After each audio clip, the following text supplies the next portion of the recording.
여러분 혹시 스스로 난 꽤나 객관적이고 합리적인 사람이야 라고 생각하시나요? 오늘 함께 살펴볼 이 자료들을 보시면요. 어쩌면 그 단단했던 믿음이 와르르 무너질지도 모릅니다.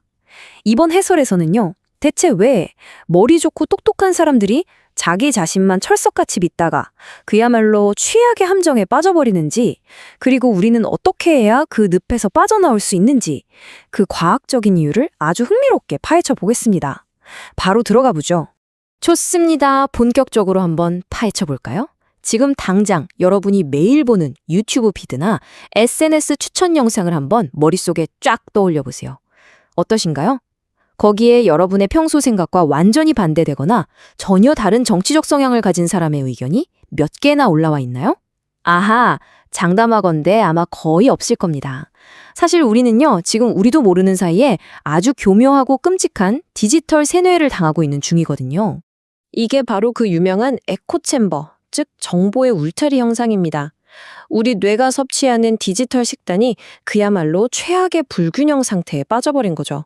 비유하자면 순도 100%짜리 확증 표량만 매일 퍼먹고 있는 디지털 당뇨병에 걸렸다고나 할까요?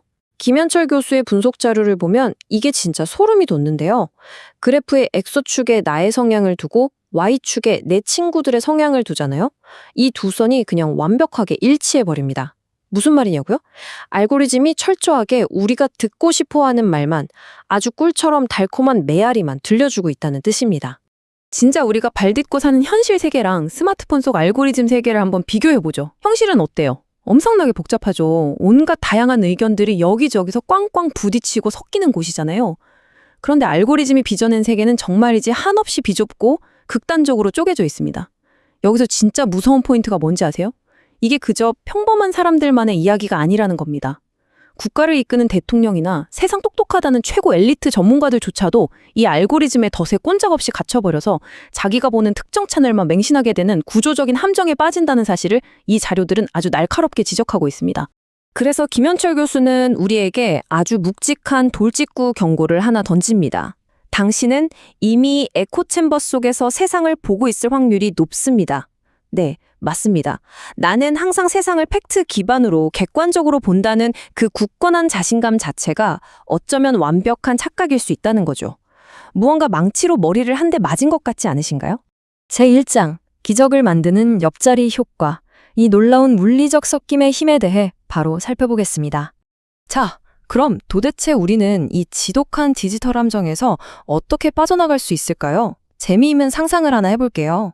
만약 여러분이 평소에 정말 꼴도 보기 싫어했던 정치적 성향이 완전히 정반대인 라이벌이랑 강제로 한 책상에 나란히 앉아야 한다면 어떨까요? 매일매일 얼굴 붉히며 싸움만 날까요? 지금부터 제가 설명해드릴 데이터는요, 인류가 실제로 진행했던 아주 거대하고 흥미로운 사회 실험의 결과입니다. 진짜 눈을 뗄 수 없을 만큼 흥미로우실 거예요. 이 차이가 모든 걸 아주 멋지게 보여주는데요. 여러 국가들의 의회 좌석 배치를 한번 볼까요? 우리한테 가장 익숙한 배치는 사실 소속 정당별로 끼리끼리 뭉쳐 앉는 거잖아요. 그런데 유럽의회를 보면 의원들의 이름, 그러니까 알파벳 순서대로 자리를 쭉 앉힙니다. 한술 더 떠서 아일랜드 국회는 아예 무작위로 제비뽑기를 해서 자리를 배정해버려요. 과연 이 단순하고 사소해 보이는 자리 배치의 차이가 어떤 나비 효과를 불러왔을까요? 진짜 대박인 건 이겁니다. 그저 이름의 알파벳 순서 때문에 우연히 나랑 정치적 의견이 완전히 다른 사람과 나란히 앉게 된 유럽 의회 의원들 있잖아요. 이 사람들이 소속 정당의 눈치를 안 보고 자기 생각대로 소신 투표를 하는 비율이 무려 7%나 증가했다는 겁니다. 감소한 게 아니라 증가요. 특히 여성 의원들의 경우에는요, 이 소신 투표로의 변화율이 17%에서 무려 40%까지 껑충 뛰어올랐습니다. 이게 뭘 의미하느냐? 그저 물리적으로 다른 생각을 가진 사람과 섞여서 옆자리에 앉는 것, 단지 그것만으로도 우리의 꽉 막힌 편견이 싹 재설정된다는 걸 과학적으로 증명한 셈이죠. 제비뽑기를 했던 아일랜드 국회 결과는 한마디로 더 드라마틱합니다. 무작위 추첨으로 자리를 완전히 뒤죽박죽 섞어버렸더니 내 주변에 나와 다른 당 의원들이 앉아있을 때 기존 당론을 깨고 소신 투표를 할 확률이 무려 30%나 치솟았습니다. 와, 30%면 엄청난 수치잖아요. 근데 여기서 끝이 아닙니다. 이 나와 성향이 다른 낯선 사람들과 나란히 앉아있는 시간이 한 달, 두 달 늘어날 때마다 그 확률이 매월 3%씩 복리처럼 계속 높아졌다는 거예요. 그러니까 물리적인 거리가 심리적 거리를 좁히고 결국엔 생각의 뼈대까지 통째로 바꿔버린 겁니다. 제2장 선한 의도보다 과학적 증거. 이제 개인을 넘어 시스템 차원의 이야기로 넘어가 보죠. 자, 방금까지 개인의 편견 이야기를 했다면 이번엔 스케일을 좀 키워서 사회의 시스템 차원으로 가보겠습니다. 우리가 흔히 내가 느끼기엔 이게 맞아, 이건 좋은 일이야 라고 믿는 선한 의도나 감정들 있잖아요. 놀랍게도 이런 감정들이 종종 진짜로 객관적으로 옳은 것을 가로막는 가장 큰 적이 되곤 합니다.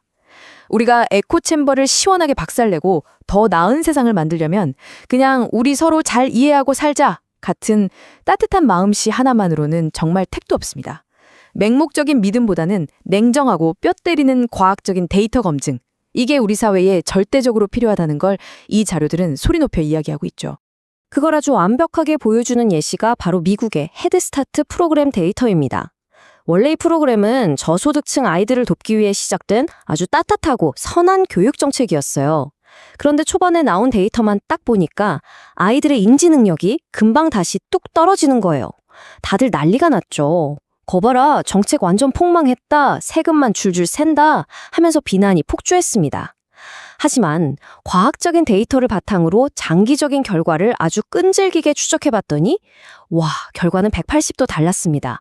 시간이 지나면서 이 아이들의 사회성이 어마어마하게 높아졌고 나쁜 길로 빠지는 범죄율은 뚝 떨어졌으며 심지어 대학 진학률까지 엄청나게 치솟은 거예요. 만약 증거에 기반한 이런 끈질긴 추적이 없었잖아요. 우리는 눈앞의 단기적인 실패만 보고 이 역사에 남을 성공적인 정책을 그 자리에서 당장 쓰레기통에 처박아 버렸을 겁니다. 한국에서도 이 증거 기반 정책이 아주 기가 막히게 적용된 사례가 하나 있죠. 바로 코로나19 재난지원금입니다. 당시에 그냥 힘드니까 모든 국민에게 똑같이 n분의 1로 돈을 쫙 나눠주자라는 막연히 착한 의도에만 머물지 않았습니다. 정부는 아주 꼼꼼하게 과학적인 소비 데이터를 쫙 돌려서 분석했어요. 분석해보니 저소득층일수록 지원금이 지갑에 들어왔을 때 그걸 꽁꽁 숨겨두지 않고 곧바로 시장에 나가서 소비하는 성향이 훨씬 높다는 확실한 증거를 찾아낸 겁니다. 그래서 이 데이터를 바탕으로 지원금을 차등 지급했죠. 결과는 어땠을까요? 한정된 예산으로 경제를 팍팍 살리는 자극 효과를 그야말로 한도 초과까지 끌어올릴 수 있었던 겁니다. 제3장 내가 틀릴 수도 있다는 용기. 이제 이 모든 걸 아우르는 지적인 겸손에 대한 해답을 찾아볼 차례입니다. 자, 그렇다면 가장 중요한 핵심은 바로 이겁니다. 이 징글징글한 알고리즘의 덫과 우리 마음속에 또아리를 튼 확증 편향에서 완전히 탈출하는 궁극적인 비결. 그건 바로 이 한 문장에 담겨 있습니다. 확신이 아닌 질문으로 다가가세요. 김현철 교수는 우리가 누군가와 대화할 때 내 말은 무조건 팩트고 네 말은 틀렸어 라는 오만한 태도를 제발 좀 버리라고 간곡하게 호소합니다. 상대방이 틀린 게 아니라 나와 다를 수 있다는 열린 마음, 그리고 무엇보다 내 굳건한 확신도 언제든 틀릴 수 있겠구나 하는 그 유연한 태도가 절대적으로 필요하다는 거죠. 여러분, 우리가 난 100% 맞아 라고 확신하는 바로 그 순간 우리는 멍청해지기 시작하는 겁니다. 이제 마지막으로 조정원 변호사의 통찰에서 영감을 받은 아주 묵직하고 도발적인 질문 하나를 던지면서 오늘의 해설을 마무리해볼까 합니다. 여러분이 지금 진리라고 철석같이 믿고 있는 그 단단한 생각과 확신들 있잖아요? 도대체 그 확신은 언제, 어디서, 누구한테 배우신 겁니까? 혹시 알고리즘이 숟가락으로 떠먹여준 건 아닌가요? 오늘 하루쯤은 여러분을 둘러싼 그 견고한 생각의 울타리에 왜? 라는 질문표를 콕 하나 찍어보셨으면 좋겠습니다. 자, 그럼 저는 다음번에 더 뇌를 자극하는 흥미로운 자료 분석으로 다시 찾아오겠습니다. 함께 해주셔서 감사합니다.